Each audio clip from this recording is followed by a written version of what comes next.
Radhe Radhe guys, ମୁଁ ଆଲୋକ ଆପଣମାନଙ୍କୁ ସ୍ୱାଗତ କରୁଛି ବୃନ୍ଦାବନର ଆଉ ଗୋଟେ ନୂଆ ବ୍ଲଗ୍ରେ। ଆଜି ଆମେ ଆସି ପହଞ୍ଚି ସାରିଛୁ ଶ୍ରୀ ବାଙ୍କେ ବିହାରୀ ମନ୍ଦିର। ଆଉ ଭିଡ଼ିଓ ସହ ଯୋଡ଼ି ରୁହନ୍ତୁ, ଆପଣମାନେ ଦର୍ଶନ କରିବେ ବାଙ୍କେ ବିହାରୀ ମହାରାଜଙ୍କୁ। ଷୋଡ଼ଶ ଶତାବ୍ଦୀରେ ମହାନ ଭକ୍ତ ସନ୍ଥ ସ୍ୱାମୀ ହରିଦାସ ବୃନ୍ଦାବନରେ ଭଜନ ଓ ଧ୍ୟାନ କରୁଥିଲେ।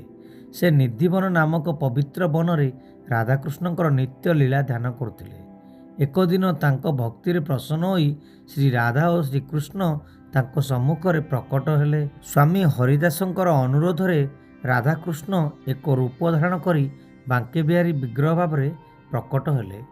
ପରେ ଭକ୍ତମାନେ ସେହି ବିଗ୍ରହକୁ ନେଇ ବୃନ୍ଦାବନରେ ଏହି ମନ୍ଦିରର ସ୍ଥାପନା କରିଥିଲେ 1864 ଚାରିପାଖା। ବାଙ୍କେ ବିହାରୀ ନାମର ଅର୍ଥ ହେଉଛି ବାଙ୍କେ ମାନେ ତିନି ଜାଗାରେ ବାଙ୍କା, ବିହାରୀ ଯିଏ ବୃନ୍ଦାବନରେ ଲୀଳା କରନ୍ତି, ଅର୍ଥାତ୍ ବୃନ୍ଦାବନରେ ଲୀଳା କରୁଥିବା ତ୍ରିଭଙ୍ଗୀ ଶ୍ରୀକୃଷ୍ଣ। ଏଠାରେ ପର୍ଦ୍ଦା ଖୋଲା ପର୍ଦ୍ଦା ବନ୍ଦ ହେବାର ଏକ ରହସ୍ୟ ରହିଛି। କୁହାଯାଏ ଯେ ବିହାରୀଜୀଙ୍କର ଦୃଷ୍ଟି ବହୁତ ଆକର୍ଷକ। ଯଦି ଦର୍ଶନ ଲମ୍ବା ସମୟ ହୁଏ, ଭକ୍ତମାନେ ତାଙ୍କ ମୋହିନୀ ଦୃଷ୍ଟିରେ ମଗ୍ନ ହୋଇଯିବେ। ସେଥିପାଇଁ ମନ୍ଦିରରେ କିଛି ସେକେଣ୍ଡ ପରେ ପର୍ଦ୍ଦା ବନ୍ଦ ଖୋଲା କରାଯାଏ। ଭକ୍ତଙ୍କ ସହ ବିହାରୀଜୀଙ୍କର ଯିବାଲୀଳା କଥା ଅଛି। ଜଣେ ଭକ୍ତ ବୃନ୍ଦାବନ ଛାଡ଼ି ଯାଉଥିଲେ। ବିହାରୀଜୀ ତାଙ୍କ ପ୍ରେମରେ ମନ୍ଦିର ଛାଡ଼ି ସେ ତାଙ୍କ ସହ ଯିବାକୁ ଚାହିଁଥିଲେ। ପରେ ପୂଜାରୀମାନେ ବୁଝିଲେ ଯେ ବିଗ୍ରହ ମନ୍ଦିରରେ ନାହିଁ ଏବଂ ପୁଣି ଭକ୍ତିରେ ତାଙ୍କୁ ଫେରାଇଲେ। ମଙ୍ଗଳ ଆରତୀ ନ ହେବା ଅନ୍ୟ କୃଷ୍ଣ ମନ୍ଦିରରେ ସକାଳେ ମଙ୍ଗଳ ଆରତୀ ହୁଏ, କିନ୍ତୁ ଏଠାରେ ହୁଏ ନାହିଁ, କାରଣ ଭକ୍ତମାନେ ମାନନ୍ତି ଯେ ବିହାରୀଜୀ ରାତିରେ ରାଧାଜୀ ସହ ଲୀଳା କରି ବିଶ୍ରାମ କରନ୍ତି।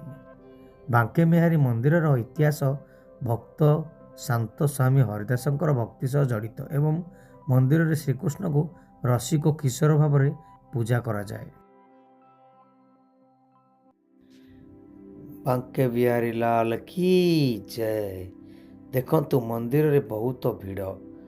ଭକ୍ତମାନେ ଯେପରିକି ବାଙ୍କେ ବିହାରୀର ସେହି ମୋହିତ ରୂପରେ ମୋହିତ ହୋଇ ରହିଛନ୍ତି ଆଉ ଭକ୍ତିର ରସରେ ବୁଡ଼ି ରହିଛନ୍ତି।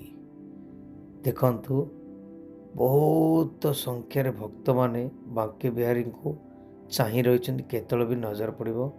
ଦେଖନ୍ତୁ, ମୁଁ ମଧ୍ୟ ଭିଡ଼ରେ ଅଛି, ଆପଣମାନେ ଦେଖିପାରୁଥିବେ। ଆଉ ଏମିତି କ୍ୟୁରେ ଯାଇକରି ଦର୍ଶନ କରିବାକୁ ପଡ଼ୁଛି। ଆଉ ମଝିରେ ମଝିରେ ଦେଖିପାରୁଥିବେ ୟେଲୋ କଲର୍ ପର୍ଦ୍ଦାଟା ଅଛି, ପର୍ଦ୍ଦାଟା ମଧ୍ୟ ପଡ଼ିଯାଉଛି। କ'ଣ ପାଇଁ ନା କାଳେ କି ସେ ବାଙ୍କେ ବିହାରୀ ମହାରାଜ ମାନେ ଭକ୍ତିରେ ମୋହିତ ହୋଇକରି ସିଏ ଭକ୍ତର ପଛେ ପଛେ ତାଙ୍କ ଘରକୁ ଅନୁସରଣ କରିବେ ବୋଲି ସେହି ପରଦା ପରମ୍ପରା ଲାଗି ରହିଛି। ଆଉ ଏହି ବାଙ୍କେ ବିହାରୀ ମହାରାଜ ଏବେ ନାହିଁ, ସିଏ ଯେବେଠୁ ପ୍ରକଟ ହେଲେ ସେବେଠୁ ସେ ପପୁଲାର ଅଛନ୍ତି। ମାନେ ଅନ୍ୟାନ୍ୟ ମନ୍ଦିରମାନ ବୃନ୍ଦାବନରେ ଅଛି, କିନ୍ତୁ ବାଙ୍କେ ବିହାରୀ ମନ୍ଦିର ମାନେ ବେଶୀ ପପୁଲାର, ବେଶୀ କେମିତି ଏଟାକୁ ତିଆରି କରାଯାଏ ନାହିଁ, ଏଇଟା ସ୍ୱୟଂ ପ୍ରକଟ ହୋଇଛି ଯେ କି ସନ୍ତ ସ୍ୱାମୀ ହରିଦାସ ରାଧାକୃଷ୍ଣଙ୍କର ରାସଲୀଳା ସ୍ଥାନ ନିଧିବନରେ ଧ୍ୟାନ କରି ବସିକରି ରାଧାକୃଷ୍ଣଙ୍କ ଠାରୁ ସିଏ ଏହି ବାଙ୍କେ ବିହାରୀ ବିଗ୍ରହଟି ପାଇଛନ୍ତି। ଦେଖନ୍ତୁ ଆଉ ବାଙ୍କେ ବିହାରୀଙ୍କୁ ଦର୍ଶନ କରନ୍ତୁ। ଜୟ ବାଙ୍କେ ବିହାରୀ ଲାଲ କି ଜୟ।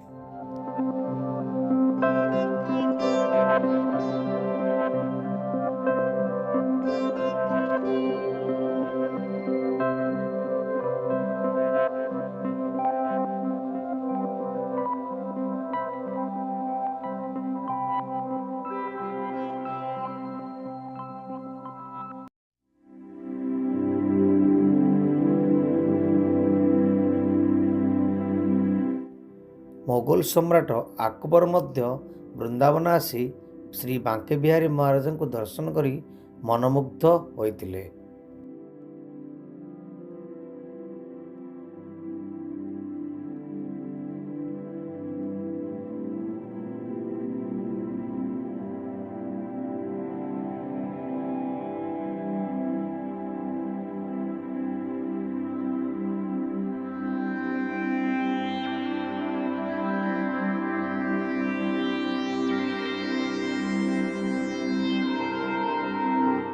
ଶ୍ରୀ ବାଙ୍କେ ବିହାରୀ ମହାରାଜଙ୍କୁ ତ ଦର୍ଶନ କଲେ, ଆଉ କମେଣ୍ଟରେ ଲେଖନ୍ତୁ ଶ୍ରୀ ବାଙ୍କେ ବିହାରୀ ଲାଲ କି ଜୟ। ଆଉ ଯଦି ଭିଡ଼ିଓଟି ଭଲ ଲାଗିଥିବ ତାହେଲେ ଛୋଟିଆ ଲାଇକ୍ଟେ କରିବେ, ଯାହାଦ୍ୱାରା କି ଆମର ମୋଟିଭେସନ୍ ବଢ଼ିବ ଆହୁରି ଅନ୍ୟାନ୍ୟ ବ୍ଲଗ୍ ବନେଇବା ପାଇଁ। ଆଉ ସବସ୍କ୍ରାଇବ୍ କରିକିରି ବେଲ୍ ଆଇକନ୍କୁ ବଜାଇ ଦେଇକିରି ଆଲ୍ ନୋଟିଫିକେସନ୍ କ୍ଲିକ୍ କରିଦେବେ, ଯଦ୍ୱାରା କି ଆମର ଭିଡ଼ିଓ ଆପଣଙ୍କ ପାଖରେ ପ୍ରଥମେ ପହଞ୍ଚିବ। ରହୁଛି, ଧନ୍ୟବାଦ। जय बांके बिहार लाल की जय।